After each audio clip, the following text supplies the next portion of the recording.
પછી શ્રીજી મહારાજ બોલ્યા છે, અમે વેંકટાદ્રીથી સેતુબંધ રામેશ્વર જતા હતા. ત્યાં એક સેવક રામ નામે સાધુ હતો. તે શ્રીમદ ભાગવતાદિક પુરાણને ભણ્યો હતો. તે માર્ગમાં ચાલતા માંદો પડ્યો. તેની પાસે ₹1000ની સોનામોહર હતી, પણ ચાકરીનો કરનારો કોઈ નહીં, માટે રોવા લાગ્યો. પછી તેને અમે કહ્યું છે, કાંઈ ચિંતા રાખશોમાં, તમારી ચાકરી અમે કરીશું. પછી ગામને બહાર એક કેળાની ફૂલવાડી હતી. તેમાં એક વડનો વૃક્ષ હતો. તે વડના વૃક્ષને વિશે 1000 ભૂત રહેતા, પણ તે સાધુ તો ચાલી શકે એવો રહ્યો નહીં અને અતિશય માંદો થયો. તે ઉપર અમને અતિશય દયા આવી. પછી તે ઠેકાણે અમે તે સાધુને કેળના પત્ર લાવીને હાથ એક ઊંચી પથારી કરી આપી, અને તે સાધુને લોહીખંડ પેટ બેસણું હતું.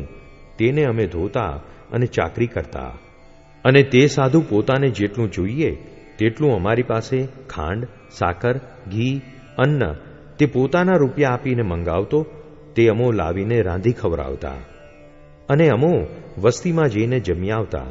અને કોઈક દિવસ તો અમને વસ્તીમાં અન્ન મળતું નહીં, ત્યારે અમારે ઉપવાસ થતો.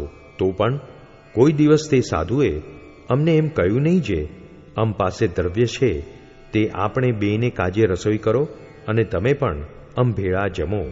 પછી એમ સેવા કરતે થકે તે સાધુ 2 માસે કાંઈક સાજો થયો. પછી સેતુબંધ રામેશ્વરને માર્ગે ચાલ્યા, ત્યારે તેનો ભાર મણ 1 હતો. તે અમારી પાસે ઉપડાવતો, અને પોતે તો એક માળા લઈને ચાલતો, અને દેહે પણ સાજો અને 1 શેર ઘી જમીને પચાવે એવો સમર્થ થયો.